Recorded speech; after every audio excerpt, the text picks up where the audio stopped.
Pues muy buenos días, bienvenidos, buenas tardes, buenas noches, buenas horas a la que nos estés viendo nuevamente nosotros aquí para ti en este tiempo, en este podcast. Bienvenido nuestro amigo Julio Baselis. Hola, ¿qué tal? Muchas gracias por esta bienvenida, muchas gracias por estar acompañándonos, escuchándonos, viéndonos, imaginando, soñándonos.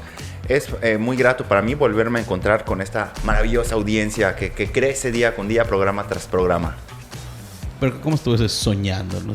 Pues no Bueno, sé. me asustó de repente. Pero bueno, le damos la bienvenida. Muchas gracias, maestro Julio. Pues muy bien. Ahí te dije maestro, ¿verdad? Ya reveló mi identidad.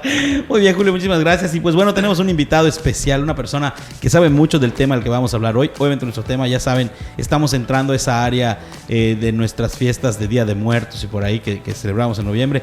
¿Y quién más que nos pueda platicar eso que un experto en realidad que hable de todos estos temas, que tenga historia? Y por eso presentamos a nuestro amigo, el maestro Baltasar, cuéntanos, ¿a qué te dedicas? ¿Quién eres? muy bien, pues malo chinilkim, kinsaiktesh, kumpel kimak olal peora, hach dios botiktech, akansa, edwin peishanti tech nochmak. Pues bueno, muy buenas tardes, les doy un gran saludo en nuestra lengua, desde luego hablando de la cultura y más que nada de nuestra cultura propia, la cultura de nuestra península de Yucatán. Agradezco la invitación del maestro Edwin y del compañero para platicar acerca de la cultura. Bueno, pues aquí el maestro dice, ¿qué hacemos? Pues hacemos muchas cosas, ¿no? Nos dedicamos a varias cosas, de lleno, pues yo soy docente, me dedico a la docencia en la Escuela Normal Preescolar de Mérida, Yucatán, donde trabajo con muchachos que son mayablantes y que vienen del interior del estado. Entonces es una puerta a la cultura, una puerta a saber muchas cosas que hay ahí en el interior del estado y que nosotros desconocemos. Yo le digo siempre a mis alumnos que ellos son los ojos y que a través de ellos yo puedo ver lo que sucede en sus comunidades, ¿no? De enterarme cómo hacen una fiesta, cómo celebran un ritual, qué dicen sus abuelos, qué dice su familia, ¿no? Entonces ese es un gran valor cultural que tenemos y que creo que se puede reivindicar la parte cultural de nuestros pueblos, de todo lo que sucede, ¿no? Y creo que también llevarla como una parte al turismo. Sí, correcto. ¿Tú qué piensas? Correcto. O sea, lo que me dice, la verdad es que... No estoy completamente de acuerdo porque pues de pronto tendemos a pensar que la información solo está en los libros, en los diccionarios, en las enciclopedias. Y pues no, también las personas poseemos... En el internet, donde a veces está peor la información. Sí, ahí hay desinformación. Pero bueno, también las personas somos fuentes de saberes, claro, de conocimientos. Y está buenísimo que pues el maestro aproveche mirar a través de sus alumnos. Ahora sí que sin tener que viajar pueda asomarse a lo que ocurre en los municipios. Así es, y algo muy importante yo creo es el hecho de a veces olvidamos, por el hecho de que estamos en la ciudad, ¿no? Hablando de Mérida, y olvidamos en realidad cuáles son las tradiciones como tal, que están las arraigadas, las hemos olvidado. Porque tenemos influencia de otros países, porque vamos celebrando otras cosas, porque el internet nos llena de más información, que a veces no es la información correcta.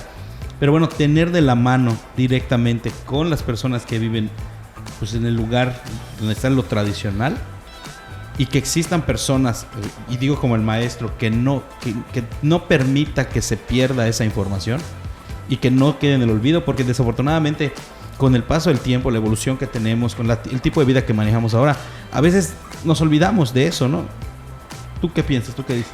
Así es, yo creo que la parte de la urbanización, el llegar a la ciudad, también nos va perdiendo poco a poco, ¿no? De alguna u otra forma, por las cuestiones económicas, la globalización es parte de eso. No podemos negar que la globalización no va a estar, ¿no? Y la globalización está aquí en la parte de la ciudad y también al interior del estado, de diferentes formas se manifiesta. Lo que sí es importante es aceptar que hay cambios, que vamos cambiando, que la cultura es dinámica. De hecho es uno de los conceptos muy importantes, ¿no? De que la cultura va cambiando. Bueno, la cuestión por los días, por la temporada que es Día de Muertos, pues vamos a ver un cambio radical, ¿no? Y podemos hacer también una comparación entre la ciudad y lo que sucede en el pueblo, ¿no? Pero creo que la importancia está también en darle el significado que tiene algún ritual, alguna actividad, alguna costumbre, alguna tradición, que no se pierda ese significado, ya sea ahí dentro de la comunidad o fuera de ella, ¿no? Sí, si me permiten, yo creo que es muy interesante lo sí, que comenta claro que gracias. Ahora ya no. Ya no quiero nada. No, es muy interesante porque de pronto pensamos que basta con replicar. Viene temporada de muertos, colocamos nuestro altar en la escuela, en la casa, en las calles, en, no sé, puntos concurridos, y pensamos que esa réplica del altar va a ser suficiente para preservar la cultura, pero eso no garantiza, como señala el profe Baltasar, que verdaderamente vamos a conocer el significado de los elementos del altar, de por qué celebramos el Hanal Pishán. Entonces creo que hay que aprovechar a personas como el profe, pues para... Sí. La verdad es que cuando yo lo conocí, aprecié mucho ese conocimiento que él tiene acerca de la cultura. De hecho, es un maestro muy dinámico. O sea, independientemente de lo que estamos platicando, él como maestro hacía actividades muy buenas con los alumnos y los llegaba a meter a la cultura. O sea, no olvides de dónde vienes, cuál es tu raíz y qué es lo que somos, ¿no? Que eso me gustaba mucho, sus clases. Pero bueno, aquí antes de que se me olvide, dos cosas muy importantes. La evolución como tal, un tema que me gustaría ampliar un poquito más. Y segundo, esa desinformación, porque me pasaba mucho y nos pasa para los que festejamos Día de Muertos aquí en Yucatán y ponemos nuestros altares. Empieza un choque terrible de la mesa es blanca, lleva mantel, no lleva mantel. Y si le ponemos hojas de plátano, no es que no así, ya es que sí, es que ahora los vas a colgar. Es que ahora vamos a sentarnos y vamos a rezar para que ganemos el concurso, porque así se ve. Entonces, todo esto, y por eso digo, son dos temas de que quiero hablar. La desinformación, o qué sí es real, y eso va a pregunta directa, ¿no? ¿Qué sí es real en nuestra cultura ahorita que estamos, o que vamos a empezar a celebrar la próxima, bueno, en próximos tiempos, nuestro Día de Muertos, ¿no? O sea, ¿qué sí es real? Bueno, es un tema bastante deliberado, ¿verdad? Que da mucho de qué hablar cotidianamente. Hoy, si abrimos las redes sociales, vamos a encontrar desde la manera de escribir. Hay una lucha continua, sí, digo yo. Un debate, ¿no? Exactamente. Entre Canal Pishán, si es con H, si con es H, con con J. Efectivamente, esa es por una parte. Lo segundo es la parte de montar el altar, ¿no? Hay una gran problemática en ello. La problemática empieza hace unos años hacia atrás, cuando las administraciones gubernamentales, con el afán de vender, porque esa es una realidad, ¿no? De vender, de hacer las muestras, empiezan a crear pues estas muestras, valga la redundancia, en los centros de los poblados, de las ciudades, ¿no? Y se trae entonces a manera de la Ciudad de México, pues algunas ideas que van a combinarse con lo yucateco para crear algo que se pueda exponer, ¿no? Uno de los primeros puntos es crear y decir, vamos a hacerlo de 1 nivel, 2 niveles, 3 niveles, 4 niveles, ¿no? Y eso en realidad no existe en nuestra comunidad. Mucho de lo que hoy vemos, el sentido del Hanal Pishán es un sentido privado, porque se realiza dentro de la casa y quienes están ahí es una familia, generalmente es una familia nuclear, o bien puede ser extensa en momentos dados. Se dan esos episodios de familias extensas. Y es un sentido de privacidad porque habla el familiar con el muerto, ¿no? Y lo digo de esta manera porque cuando se pone la comida, oye, Juanito, ven a comer, o fulanito de tal, ven, o Pedrito, ven a comer, ¿no? Se da esa idea. Y esto ha ido cambiando desde luego con la finalidad de una exposición macra, como lo que hoy sucede en la Plaza Grande, en el caso de la ciudad, ¿no? Y en el Paseo de las Ánimas, ¿no? Son cosas que se dan y que muchas están ajenas a la costumbre y a la tradición de lo que se vive en una comunidad, ¿no? Decía el maestro, le vamos a poner hojas de plátano, le vamos a poner mantel. En realidad eso sucede en la comunidad. No, eso no sucede de ponerle hojas de plátano al altar. Entonces, cuando dicen los alumnos, vamos a entrar al concurso, ¿no? Pongo el caso de mi situación como docente. Maestro, ¿usted qué sabe? ¿Qué es lo que lleva? La primera pregunta es, ¿qué es lo que hacen en tu casa?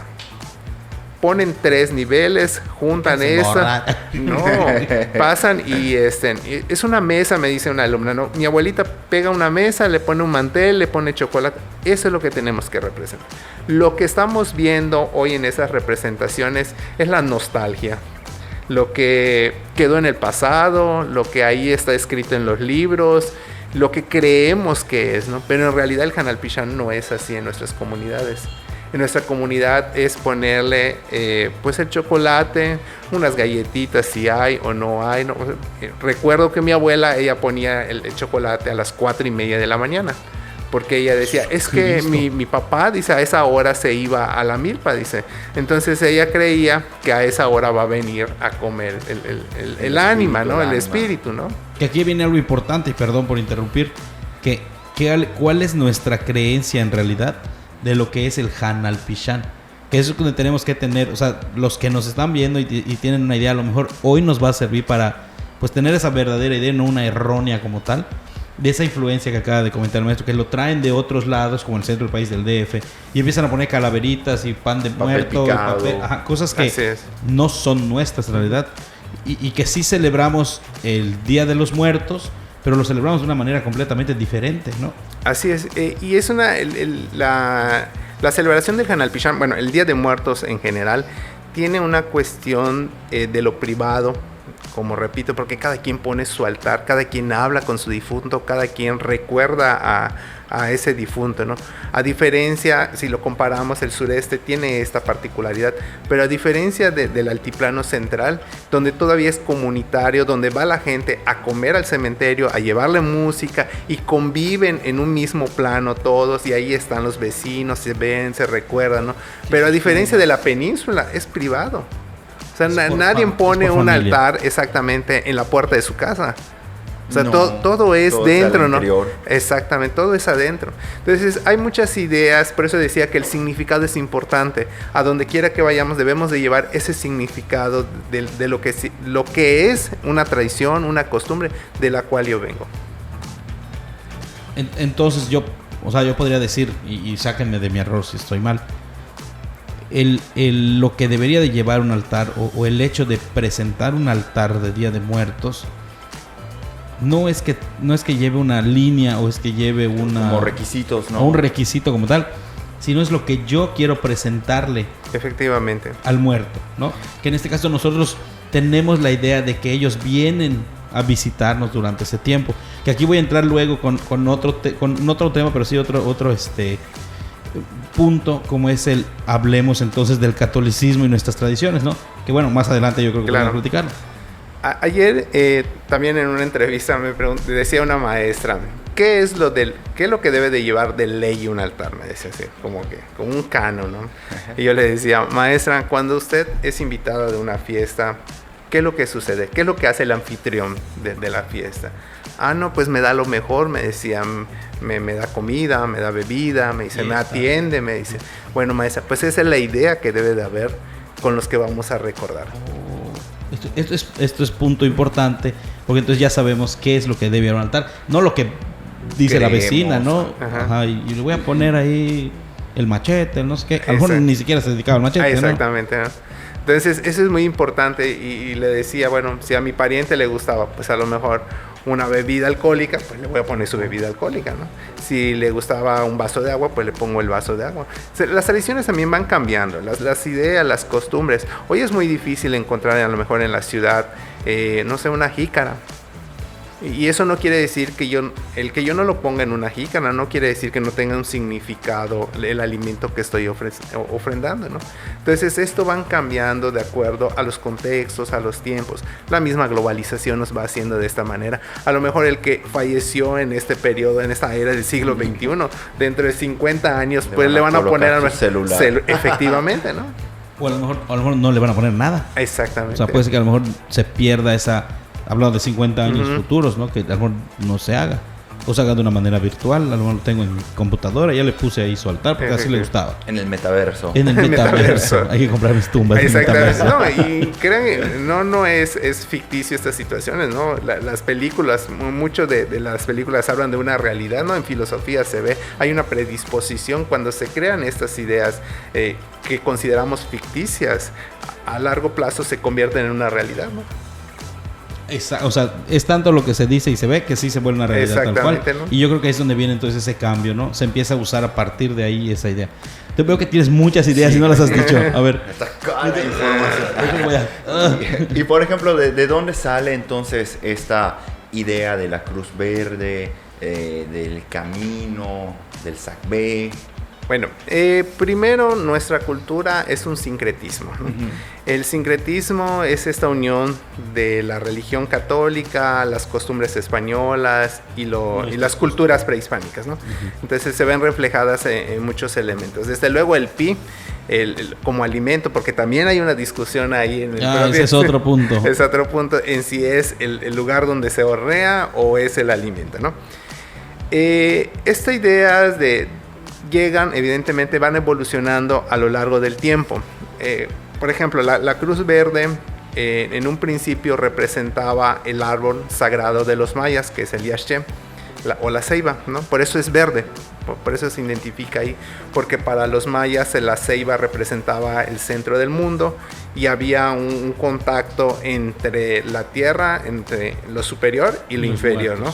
Pero no era concebida como el infierno, como en la concepción cristiana, de que las raíces iban al infierno. Al contrario, tenía otro pensamiento, porque el infierno tenía ciertos elementos en donde tenían que transitar todas las almas para las culturas precolombinas. Por eso las cuevas son importantes, porque adentran al inframundo. Yo aquí tengo una pregunta antes porque se me olvidan las cosas, perdónenme. Entonces, lo que ellos se conocen como Xibalba era el inframundo. Efectivamente. Pero no era un infierno, entonces. Qué mal estado. Yo he pensado que siempre era un infierno. No era un infierno. ¿Y cómo lo concebían? Lo concebían como un paso, como una cuestión transitoria hacia otra vida.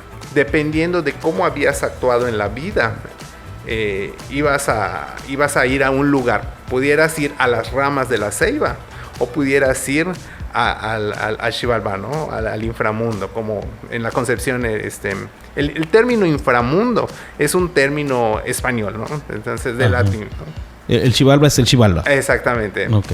¿Y es Xibalba o Xibalba? Es Xibalba. Xibalba. También lo hemos pronunciado mal. Perdóname, discúlpeme.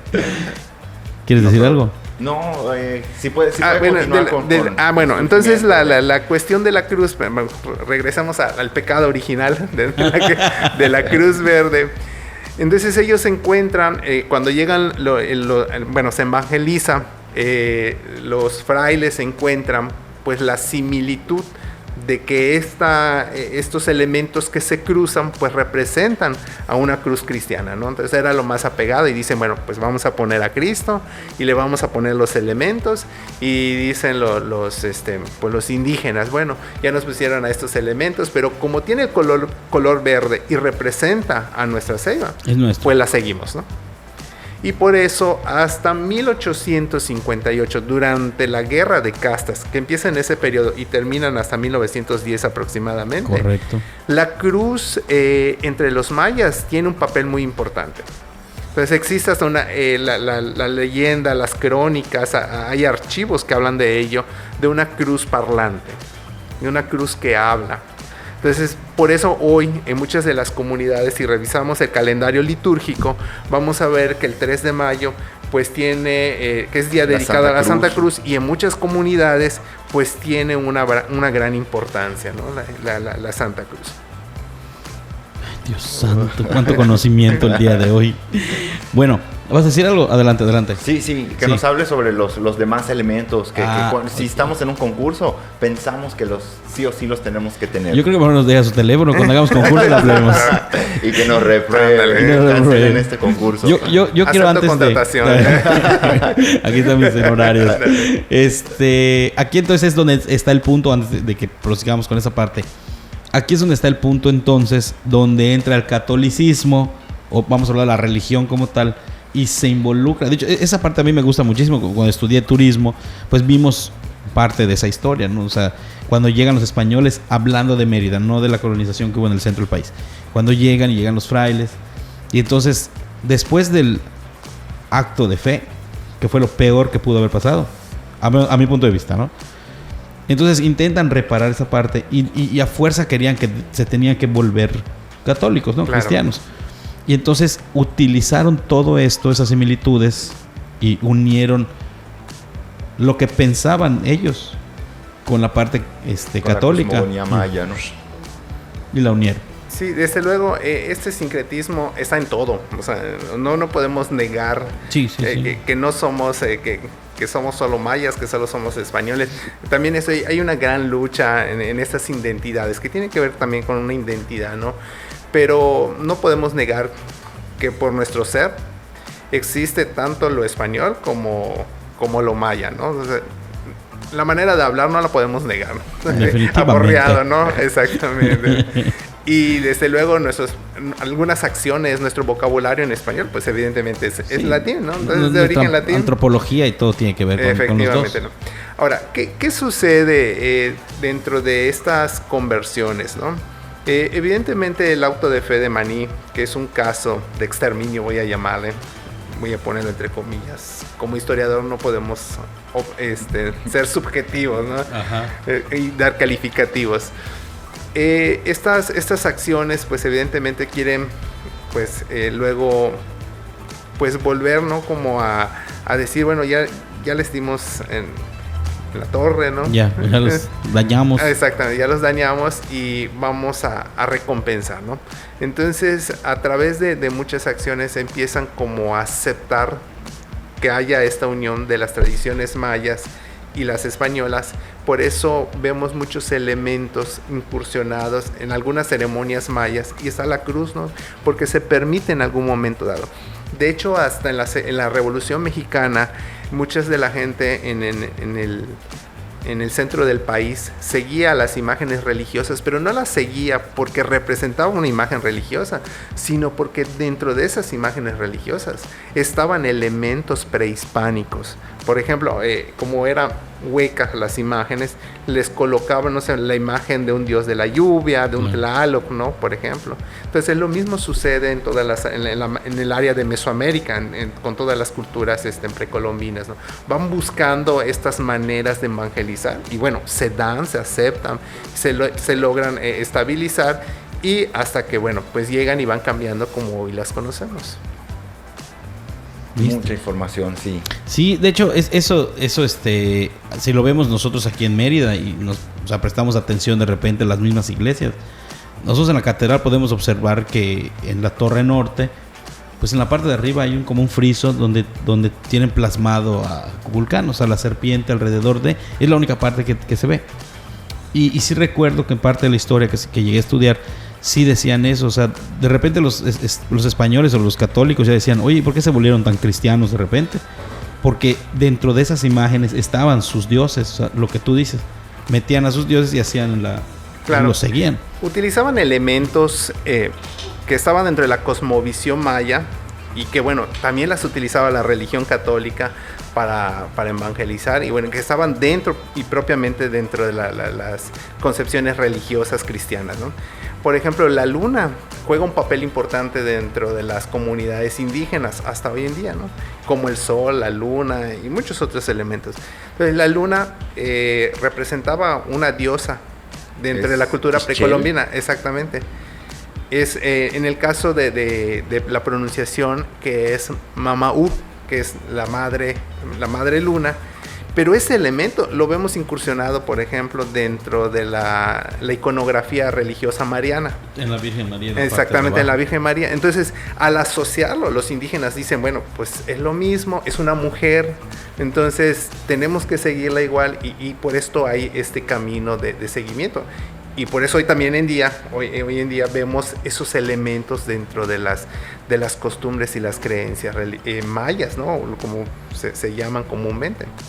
O sea, ya es nuestro. Exactamente. Es muy difícil desligar. Es como una línea imaginaria, ¿no? Que está ahí muy, muy débil de decir aquí va o aquí no va, ¿no? Están y pues ahí están y son producto de un proceso cultural. Pero que ya para nosotros, siglos después, ya es parte de nuestra identidad, ¿no? Y creo que no, al menos ahora no lo concebimos diferente. Exactamente. Sí, hay ciertos cambios que se van dando. Ok, y entonces aquí es donde voy a poner mi otro punto que hablaba yo del cambio. ¿El cambio es bueno, es malo o es necesario? Yo creo que los cambios se van dando porque se tienen que dar, ¿no? Hay cambios que evidentemente son buenos. Hay cambios que evidentemente son malos. A lo largo de la historia lo hemos visto, ¿no? Algunos cambios, desde los políticos, culturales, sociales, etc. Si lo llevamos al punto de cultura, a veces muchos cambios dañan a la sociedad. Como manifestaciones culturales también se dañan a la comunidad. Dice por ahí Eric Hobsbawm, un autor, un investigador, un historiador, teorista, que un pueblo que no tiene cultura está destinado a morir. Entonces pasa la historia y nos olvidamos de ella, ¿no? Entonces, hablando y relacionándolo con el cambio, cuando hablamos de esos cambios y dejamos de hacer una cultura, por ejemplo, morimos instantáneamente. Entonces, ¿es bueno, es malo o es necesario? Yo creo que es necesario. Como señala el maestro Baltasar, pues no podemos escapar del cambio, no podemos meternos a un búnker, a una burbuja. Sí o sí vamos Porque a fin de cuentas va a generar un cambio. O sea, sí, el impacto que se va a dar en él. Exactamente. Creo que impacta de diferentes maneras de cómo lo vayamos asimilando también, ¿no? Porque algunos cambios, o sea, los cambios pueden sufrirse, ¿no? En todos los lados, pero dependiendo de la sociedad, de las ideas, de las tradiciones, pues se van asimilando también de diferentes maneras. Sí, bueno, si hablamos de nosotros, ¿no? De aquí, de la cultura de nosotros, que hablamos de la precolombina y si siguiéramos igual, pues yo creo que no hubiera todo lo que tenemos el día de hoy, obviamente, claro, ¿no? Ese es, qué bueno que lo menciona, maestro. Fíjese que a veces, bueno, ahora que les voy a presumir que tengo una certificación en lengua maya. ¡Uy, eso! De intérprete en lengua maya. Entonces he escuchado hablar alumnos, a personas, a N cantidad de personas que dicen que los mayas ya no hablan maya, ¿no? Que lo combinan con el español, que debieran de vestirse como hace mucho tiempo. Pensar de esa manera es negar el cambio que podemos tener todos los indígenas, que puedan tener todos los indígenas. Porque entonces si tú piensas de esa manera, entonces le niegas el cambio a una persona, tratando de decir que tienes que mantenerte como están en los libros de historia, ¿no? Y eso no es válido. O sea, estamos en el siglo XXI y hay muchas cosas que nos están diciendo tienes que cambiar, ¿no? Entonces ahí es donde viene evolución, entonces. Sí, yo creo que pues la única forma sería congelándonos en el tiempo para que todo permanezca así de estático, así de intacto. Claro. Y pues no. Pero entonces la evolución se tiene que dar, porque la evolución entonces viene otra vez nuevamente con la pregunta del cambio, ¿no? Es malo, porque a lo mejor vas a perderlo. Es que es un tema, evidentemente, sí, debatible, sí, ¿no? Nunca vamos a acabar. No se meta conmigo. Y los cambios, pues, se tienen que dar, necesariamente se tienen que dar, ¿no? Vuelvo a repetir, pueden ser buenos, pueden ser malos, dependiendo de la comunidad cómo los tome, ¿no? Lo que dice el profe Baltasar lo asocio mucho con lo que él quiso decir. Soy intérprete y lo voy a traducir. No, lo asocio mucho con esta discusión, ya que hablamos de lo que pasa en el ámbito rural y en el ámbito urbano. Ahorita hay una discusión en cuanto a pues solo Hanal Pichán o también Halloween o solo Halloween y bye Hanal Pichán. ¿Qué esa pregunta quería hacer? Y de pronto pensamos que solo puro Hanal Pichán, pero si el Halloween representa un momento de esparcimiento, un momento de diversión, de convivencia, pues ¿por qué negarnos pero es que, a eso? Es que son culturas diferentes, ¿no? Porque a fin de cuentas, como tú lo dices, el Halloween es de esparcimiento, el Hanal Pichán también. Sí. O sea, si nos ponemos a pensar lo que él dice, de que se hace en la familia, yo me pongo a pensar, y siempre lo he pensado de esa manera, o sea, así como en el catolicismo tenemos nuestra Navidad, y nos juntamos todos, y la cena, y el por aquí y por allá, y comemos un pavo porque es una influencia que tenemos de otro país. Claro. En el Janalpichán hacemos lo mismo y nos ponemos y todos vienen y matamos el pollo y lo comemos entre todos, y la mamá hace el col y el papá hace el hueco y el no sé qué, y es una cosa familiar que lo que yo creo es que una vez al año logramos hacer esto, y es como una Navidad para nosotros porque no tenemos un pavo, pero sí nos sentamos a comer un pip, claro, que se representa uno con el otro. Entonces ahí es donde yo voy de repente con el, es también un área de esparcimiento. Sí, y deberíamos fomentar los dos. Sí, definitivamente. No tener estas posturas radicales de... Es que no, ya pasó de moda el ahorita la moda es el disfraz y la selfie, el maquillaje y pintarme de Katrina Panda. Que además es otra influencia. Sí, este es también un tema bastante, que da mucho de qué hablar, ¿no? Pero bueno, la cuestión del Halloween, yo creo que ha tenido influencia desde luego por los medios de comunicación, la trascendencia de la globalización otra vez, ¿no? De cómo nos ha llegado esta información. Lo que decía el maestro es una costumbre, es una tradición de otro lugar y que la estamos asimilando poco a poco. Lo importante es no olvidarnos también de lo nuestro, que como les decía es parte de nuestra identidad, y si nos olvidamos de ello, pues vamos a morir el día de mañana y vamos a pasar desapercibidos. Es como una lengua, una lengua que no se habla, una lengua indígena que no se habla, pues se pierde. Exactamente, lo mismo va a suceder aquí. Si nos olvidamos del Janalpichán, pues va a morir, ¿no? Y nos vamos a olvidar de ello. Y adoptamos a lo que es lo que yo he visto que ha pasado. O sea, se empezó a volver una moda de repente y ahora ya lo adoptamos a... Es una obligación que tenemos que hacer una fiesta de Halloween cuando lleguen las fiestas de Día de Muertos para nosotros. Sí, y de hecho esto pues lo platicamos en los salones, al menos para nuestra generación, porque pues somos contemporáneos. Bueno, yo soy más chico. Era muy, muy raro, porque hasta era pecado disfrazarte. Y en las escuelas, en las primarias, pues era solo el concurso de altar, la exhibición de altares y listo. Y conforme fueron avanzando las generaciones, se fue como que colando el Halloween. Y ya hacen su fiesta. Y ahora ya son 2 días. El día de venir disfrazado de calabaza, de momia, de lo que tú quieras, y el día tradicional. Y los fraccionamientos que hacen sus... Ciertos fraccionamientos que hacen. Esos fraccionamientos que ya conocemos, que ahora hacen que los niños se disfracen y salgan de casa en casa a pedir dulce o truco, que está padre, que está bien. Sí, pero a lo que voy es, la estamos convirtiendo en nuestra, cuando en realidad no es. Y digo, está padre, regresamos al está padre, porque enséñaselos, ¿no? Existe. La globalización nos da también esa oportunidad de conocerlo. Exacto. Pero no olvides de dónde eres. Efectivamente. Fíjese que en estos días he estado viendo por las redes sociales, ¿no? Entonces, busca un trajecito de calabaza, como decía el maestro. Busca un trajecito de esto. Busca un trajecito. Una camisa naranja. Y ya quedó. Ya está listo. Pero creo que hay que resaltar y puntualizar esta parte de lo nuestro también es importante por ciertas cuestiones, porque nos da una identidad, porque nos respalda, porque permite que sobrevivan también las culturas. Porque si no, pues vamos a desaparecer. Se muere, así es. Como Chicharrón en Coco. ¿Cómo Chicharrón en Coco? El personaje de Chicharrón. En Coco. Al que ya nadie lo va a poner en el altar. Una calaquita que toca la guitarra. Perdónenme, no presté atención a la caricatura. Perdónenme entonces. Y bueno, siguientes ya con eso, yo quería hacer una pregunta. En las comunidades, porque obviamente no tenemos ese acercamiento, ¿no? Pero en las comunidades, ¿aplican el Halloween? ¿O sí están completamente en aislados, olvidados? No. que dicen, no, lo mío es mío. Ok. No. Desgraciadamente, ya no. Entonces... Ya llegó el Halloween. Ya llegó. Esto es ya muy importante. Ya llegó. Esto es muy importante, ¿no? Fíjese que el tema de lo rural... Creo que podemos enlazar este tema de lo rural y lo urbano. Lo rural ya no es lo rural, desde luego, ¿no?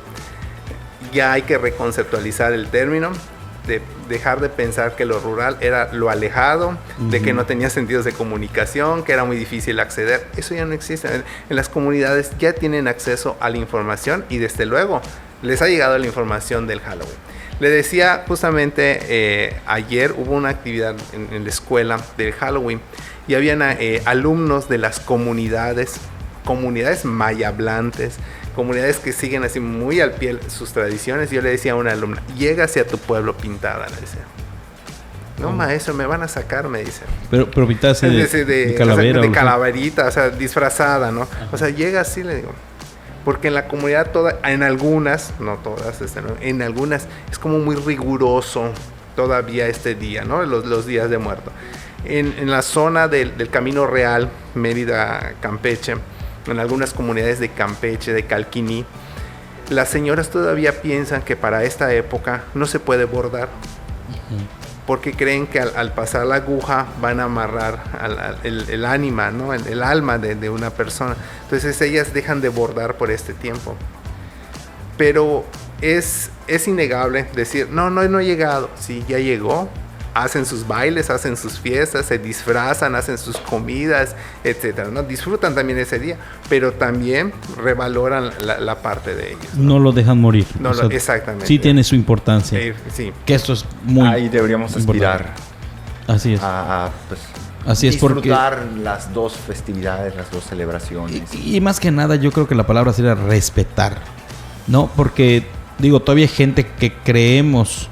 Y digo creemos, porque, por ejemplo, de mis contemporáneos, gente de mi edad, no es que estén grandes ustedes, gente de mi edad, les dice, oye, pusiste altar, güey, ya pasó, o sea, no. Era de mi abuelita esa costumbre. No es cierto, o sea, no ha pasado. Eso es parte de ti, de tu identidad, de que eres yucateco, de que vives aquí. No puedes olvidar, a mi punto de vista, ¿no? Y entonces entro en ese shock como que, ¿por qué no puso un altar? Tiene que poner un altar. Se va a morir. Se va a su PIB. ¿A qué le va a sacar su PIB? Entonces, y que hasta para eso, ¿no? Se vuelve pues todos queremos comer PIB y vamos a celebrarlo solo por comer PIB, ¿no? Claro, es que también se ha pensado, esa es una cuestión comercial, que el Día de Muertos nada más, o en el caso de Yucatán, el Hanal Picham, es nada más el PIB. Cuando en realidad no es así, incumbe otros elementos. Hay detrás otros procesos gastronómicos, hay otros elementos sociales, la cohesión social, la identidad, ¿no? Solo pensamos, dice, faltan 30 días para comer pi. Y eso es lo que está, ¿no? Es lo que marca como un sentido comercial nada más. Para comer pi. Sí, porque ya no estamos esperando. Faltan 30 días para el Día de Muertos, para el Hanal Pichán. O sea, como que ya el PIB para... Y no lo comemos en todo el año, solo ese día. ya le hemos dado ese protagonismo como el estandarte del Hanal Pichán. Efectivamente. Cuando es un elemento más. Pues entonces aquí vamos a pasar a la segunda parte de nuestro podcast, donde entonces ya vamos a hablar acerca de cómo es y cómo turísticamente utilizamos todo esto, ¿no? El maestro es men. Que de repente la gente, por ejemplo, nos escuchan en el centro del país, por ahí dicen, bueno, ¿y qué es un men? ¿Qué sería un men? Un men es una persona que ayuda en algunas cuestiones comunitarias, tiene algunos conocimientos, a veces pues ayuda a las personas a salir adelante, ¿no? Tiene ciertos dones, voy a llamarle, ¿no? De hablar con seres superiores que no vemos, ¿no? Pero que él sí puede verlos, puede hablar con ellos, se puede comunicar de una u otra forma, utiliza ciertos elementos para poderse comunicar, para hacer un trabajo. Pueden ser hierbas, pueden ser plantas, imágenes religiosas, entre muchas otras cosas, ¿no? O sea, vulgarmente, ¿no? Como lo conocería cualquier persona, es algo así como lo podríamos llamar como un brujo. No, dentro de las concepciones de la península de Yucatán está como el hierbatero, está el sobador, está el mem, está el mem, que es una persona respetable. Pero es como un nivel más alto. Sí, y el brujo es algo que no tiene nada que ver, porque él no está para hacer como trabajos malos, voy a llamarle, ¿no? Sino para ayudar a la comunidad, ¿no? El men. O sea, ese don se le da para ayudar a su comunidad. Exactamente. Sí, porque es un tiempo, se le presta un tiempo ese conocimiento que tiene Y cuando él ya se va a retirar, o sea, esas son las palabras que ellos utilizan, se le quita ese conocimiento, se le presta el conocimiento, se le prestan muchos elementos y luego se les quita ese conocimiento. ¿Y a quién se le da? Se pierden voy a llamarlo, lo voy a decir de esta manera, se pierden en el limbo, ¿no? O sea, se van, desaparecen. O sea, no hay manera como de explicarlo materialmente, pero en este sentido de la palabra, desaparecen, ¿no? Se van perdiendo. El men que se retira no puede decidir transferírselos. Eso quería preguntar. Solo como que los pierde y en términos tecnológicos se van a la nube, ¿no? Exactamente. Pero y si yo quiero ser un men, ¿puedo serlo? ¿O tienes que trabajarlo? Tienes que ir aprendiendo también. Porque tienes que tener el don. Exactamente. Tienes que tener ese don. Tienes que, voy a llamarlo de esta manera, tienes que estar bendecido por los dioses para que tú puedas hacer ese papel. ¿Y cómo uno descubre o alguien te dice tú tienes potencial para ser hay muchas maneras de cómo se manifiesta este conocimiento, ¿no? Hace muchos años en la comunidad de Tetis, Conugma, se perdió un niño. O sea, nadie sabe a dónde se fue el niño. Dicen que se lo llevaron los señores del monte. Los aluches. Los aluches, que se fueron. Hay muchas versiones, ¿no? El niño desapareció completamente. Pero la comunidad espera y sabe que esa persona va a regresar y va a regresar como un médico. Cuando le dice médico que va a regresar... Como un men. Como un men. Ah, o sea, sí se llega a desaparecer porque entonces llega a tener ese contacto. Elegido. Exactamente. Ellos, la comunidad cree que se ha ido, que se lo llevaron para que lo preparen y cuando él regrese va a tener ese conocimiento. Wow. Y cuando regresa, ¿sigue siendo niño o pueden pasar años? Él crece normal. Pero y conocimiento. Fíjese que en los andares de la vida, hace muchos años, estoy hablando como de 20 años, tuve la oportunidad de conocer a una persona que se dedicaba a esto. Él se encuentra, bueno, ya falleció el señor. Él era de una comunidad que se llama Canachem, que es una comisaría de Mashcanú, muy cerquita de Calquetó, de las grutas de Calquetó. Entonces, esta persona, ahorita no recuerdo el nombre, era muy respetada el señor. Entonces, toda esa zona occidental de la península lo conocían y él había ido hasta la Ciudad de México a hacer un trabajo, un chachac, que es pedir la lluvia. Y una circunstancia es, él era tío de una tía, ¿no? Mi tía creció con familiares. Entonces hacen un trabajo, como ellos lo llaman, para saber qué está sucediendo. Entonces él tenía sus herramientas, que era una piedra que se llama Sastatunich, que es una piedra transparente, como una canica. Entonces él empezaba a orar y a través de la piedra él podía visualizar qué era lo que estaba sucediendo en algún lugar, ¿no? Y te decía, no, pues está pasando esto, ¿no? Entonces, cuando él fallece, yo le pregunto a mi tío, ¿y las herramientas que él utilizaba? O sea, yo me acuerdo que tenía una piedra, le decía, y tenía varios elementos. Lo estaba buscando.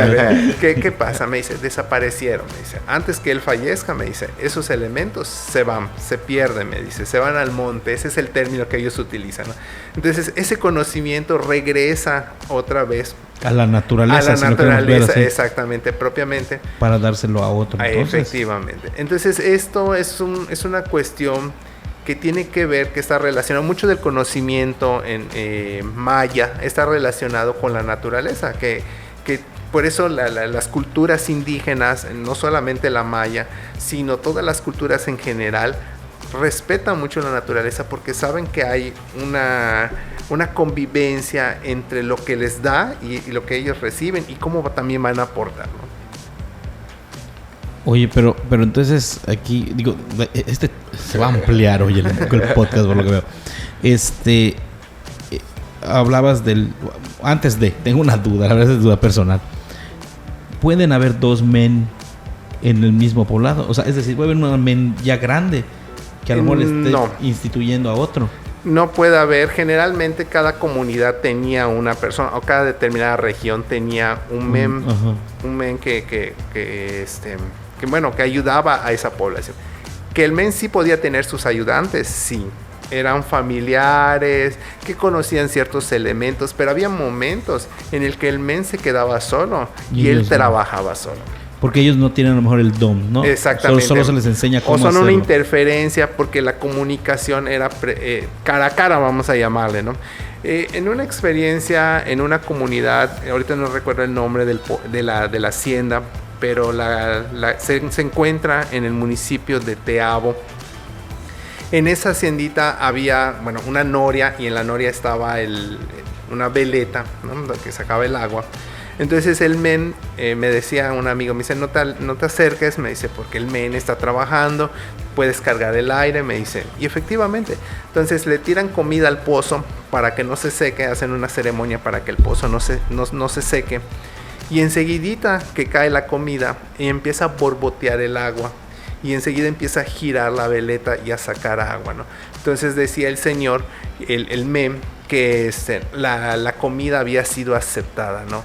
Que él había platicado con los dioses para que esa comida pueda ser aceptada, ¿no? Entonces es algo que no podemos explicar en la palabra. Hay que vivirlo, hay que estar presentes, hay que presenciar este tipo de ceremonias para entonces poder entender el contexto, cómo funciona todo, cómo está relacionado todos estos elementos naturales con el hombre. Ojalá algún día podamos ir a grabar una así. Oye, pero algo que quieras preguntar, porque voy a volver a preguntar. No, adelante. Ok. Ahora, de todo esto que mencionaste dos cosas, ¿no? Uno que se hizo en el pozo y otro hablaste de un chac-chac. Entonces, para los que nos están viendo que no son de Yucatán, hay cosas que, por ejemplo, no sabemos, ¿no? ¿Qué es el chac-chac? O sea, tú como men, ¿qué funciones puedes realizar? O sea, ¿cuáles son esos ritos y para qué sirven? Muchos de ellos son para ayudar al campo. Tienen que ayudarse al hombre en la alimentación para que tenga una buena vida. Una concepción que tiene los pueblos indígenas en general es respetar a la madre naturaleza y nunca van a pedir abundancia, o sea, de a montón. Uh-huh. Siempre van a pedir lo necesario. Entonces siempre van a pedir que tengan lluvia para que tengan alimento. No le piden lluvia para que yo tenga excedentes y yo pueda hacerme rico. Eso nunca va a suceder. Eso es algo que tienen que tener los menes, ¿no? De ser sencillos, humildes, porque ellos así los han instruido, ¿no? En ese caminar, ¿no? Y yo, por ejemplo, vi una vez, de hecho no una vez, un amigo compró unos terrenos allá en Muna. Y él, antes de construir, una vez al año, él hace un rito donde viene un men y hacen algo que le llaman el sacol. Uh-huh. Así se llaman, sacol. Sí. ¿Para qué es? Muchos de los terrenos tienen dueños. Estos dueños son, vamos a llamarle, como ficticios, ¿no? Imaginarios. Que no los vemos, pero que están presentes. Pero ¿no? Que existen. Pero que existen, exactamente. Entonces, estos dueños generalmente son aluches o son elementos, voy a materializarlos, son como muñecos, ¿no? Que se elaboran para decirles, tú vas a cuidar mi terreno. Es el guardián del terreno, ¿no? Entonces, si llega a entrar otra persona que no sea yo, entonces tú lo tienes que molestar, ¿no? Esa es la indicación que le tienen dado.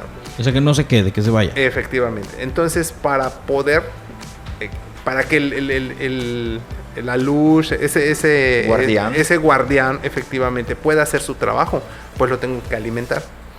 Entonces, cada año, cada determinado tiempo, yo le tengo que ofrendar la comida para que él siga cuidando mi terreno. Y por ejemplo, si ustedes alimentan al guardián, a la luz, pero yo adquiero el terreno porque me lo vendieron, ¿hay como alguna ceremonia para que yo le pida permiso? Hay ceremonias que como de traspaso, es una ceremonia en donde ya le tienen que decir, ¿no? Yo ya no soy el dueño, por ejemplo, ahora va a ser Julanito de tal, pero el nuevo dueño materialmente, exactamente, tiene que comprometerse a seguir haciendo esas ceremonias. Y a esto quiero puntualizar qué es lo que muchas veces sucede ahora en algunos fraccionamientos, como en las Américas, como en Ciudad Cauquel. Los Héroes. Exactamente. Por mencionar al azar. Efectivamente, porque esos terrenos eran terrenos ejidales que se trabajaban, o sea, en el sentido de que se hacían ceremonias.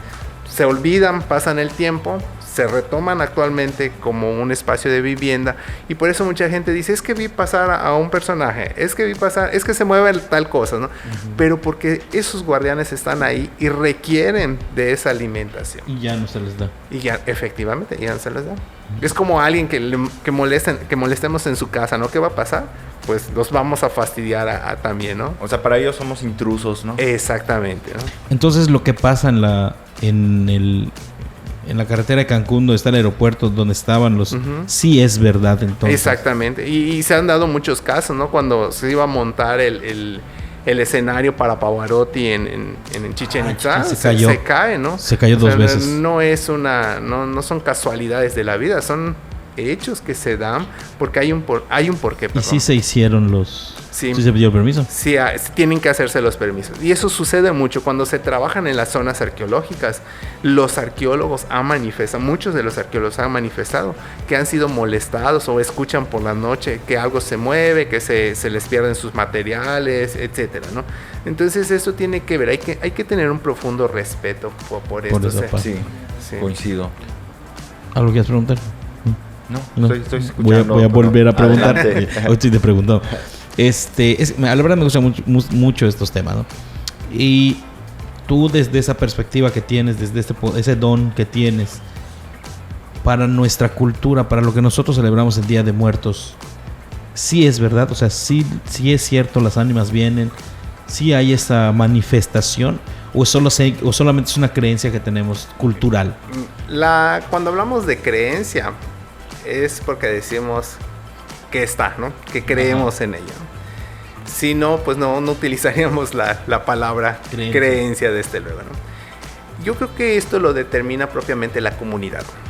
Si yo creo en mi comunidad y la comunidad me ha enseñado que es de esa forma, pues yo lo voy a tener que creer.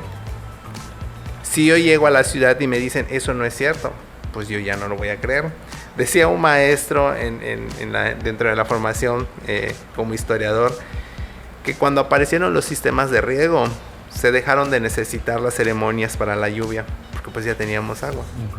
Pero eso no se lo puedes eso no hizo que cambie, ¿no? Efectivamente. Eso no hizo que cambie el pensamiento de las comunidades indígenas, y aún y pese a que tienen un sistema de riego. Le hablaba de la veleta, que ya está ahí, está mecanizado y nada más necesitamos el aire para que salga el agua. La familia seguía creyendo en que es necesario hacer esa ceremonia, ¿no? Entonces las creencias están ahí porque nos respaldan, porque nos permiten seguir viviendo. Dentro de la teoría eso es lo que marca, ¿no? De que una ceremonia, un rito, al seguirse haciendo, me va a permitir la supervivencia de esa cultura. Que es lo que decíamos hace rato, que no, evita morir. Ya tengo una pregunta. A ver. Retomando lo que nos decía el experto en viajes de cómo desde el turismo podemos aprovechar toda esta cosmovisión maya, el men puede tener intervención en las bodas religiosas y las bodas. Okay. ¿Cómo funciona eso? Desde luego, vamos a marcarlo. Hoy hay intereses turísticos aquí en cualquier parte del mundo, ¿no? Estamos cambiando. Hoy vemos que el turismo es un turismo cultural, que le interesa acercarse a esto. Se ha buscado mecanismos para que ellos interfieran, pero hay muchas cosas que también son ficticias, que no son como deben de ser, ¿no? O sea, que no hay una cuestión. Hace rato decían ustedes la importancia de investigar, ¿no? Entonces, si yo quiero hacer una boda, sí se puede hacer una boda, claro que sí. Hace 50, 60 años, quien realizaba una boda era un mem. Claro. Y normalmente, si hablamos de la época precolombiana, claro, se casaban en ciertos lugares porque eran contacto con la naturaleza, ¿no? Entonces ahí es donde había. Entonces, lo que pasa es que hay un proceso de desinformación de cómo hacer verdaderamente una ceremonia. O sea, yo veía, por ejemplo, en un video en Cancún muy específicamente, que hasta campanitas tocaban para una boda y no tiene nada que ver, ¿no? Porque no había ni campanitas. Entonces, ¿cómo mediamos esta situación, ¿no? Desde luego hay intereses comerciales, ¿no? De decir, bueno, le agrego la campanita porque le va a tener un toque más, no sé. Y vendemos la campanita. Exactamente. Claro. ¿No? Entonces, hay estos elementos. Sí se pueden hacer, se están haciendo desde luego, pero hay que investigar, hay que ser muy precisos de qué es lo que se debe de hacer y cómo se debe de hacer. Ahora sí que acercarse a los expertos. Así es. Y la verdad es que el maestro tiene mucho conocimiento de eso. Y bueno, pues un comercialazo, ¿no? O sea, si alguien desea una boda aquí en Yucatán, que sea maya tal cual, pues lo pueden contactar. ¿A dónde te pueden contactar? Al 9992-210911. Ahí está. Pues ese es su teléfono y todo lo que necesiten de la parte de Yucatán, pues ahí está el maestro. Claro. Para bodas, juez de concurso de altar. Juez de concurso de altar, y luego pasa sus los honorarios y todo. También nos dedicamos a... También tenemos así. Oigan, bueno, no sé, ¿algo que quieres comentar? Sí, que la verdad, mientras estoy escuchando,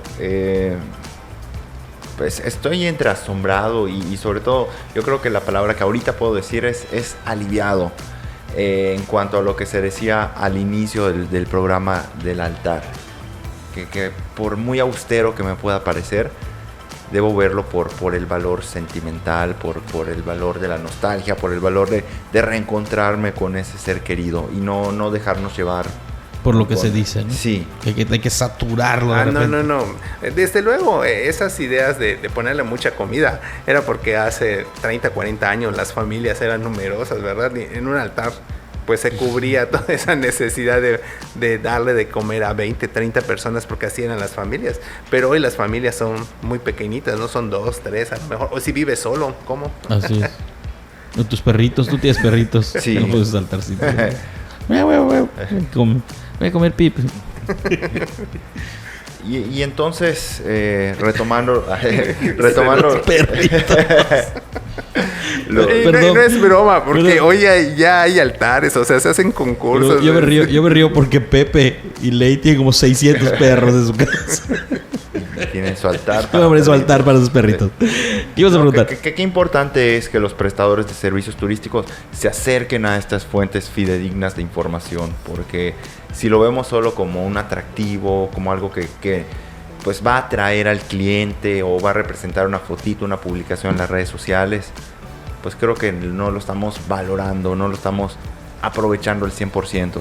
Valorando, y lo que decías al principio, no sé si lo dijiste al aire o no, pero sí mencionaste que a veces damos una mala información y esa mala información se va a replicar y entonces vamos a perder lo que en realidad es, ¿no? ¿Qué es lo que ha pasado? Sí, entonces tenemos que tener esa responsabilidad, como decía. Sí, desde luego. Mira, he tenido mucha la experiencia, ahora sí que también de conocer, ¿no? No de salir del país, pero bueno, de conocer mucho de nuestro estado, que es muy rico.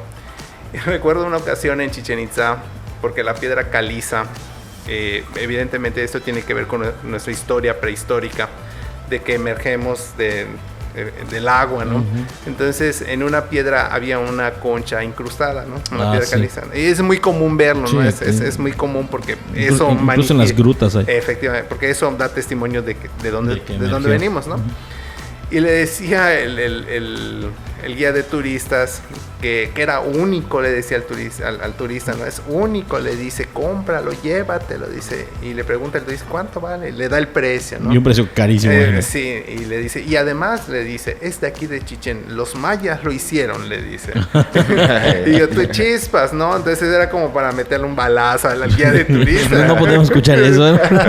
Exactamente. Entonces, este tipo de situaciones es lo que a veces sucede. Esa mala información es la que se llevan los turistas, y cuando vienen los turistas es lo que quieren encontrar pensando que es eso. Es la réplica. Esto me recuerda, a cuando surgió el cine mexicano, la época del cine mexicano, que era de charros, era de adelitas y que vivían en el campo, en los ranchos.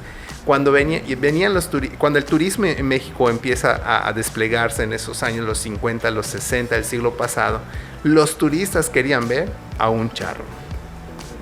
Por eso volvió un ícono entonces. Exactamente. Eso es lo que querían ver, ¿no? Querían ver a un charro o querían ver a un indígena sentado. Con el zarape. Exacto, con los nopales y todo. Esa es la idea que se va. Esa es la idea que se vende. Por eso, quienes estudian turismo, háganlo bien. Sí, a mí me llegó a tocar turistas que llegué a traer y que me decían, ¿y dónde están los mayas? Ándale. Todos los que ves alrededor de aquí. Es más, son mayas. Yo soy un privilegio. Yo tengo el privilegio. Sí, pero ¿dónde están?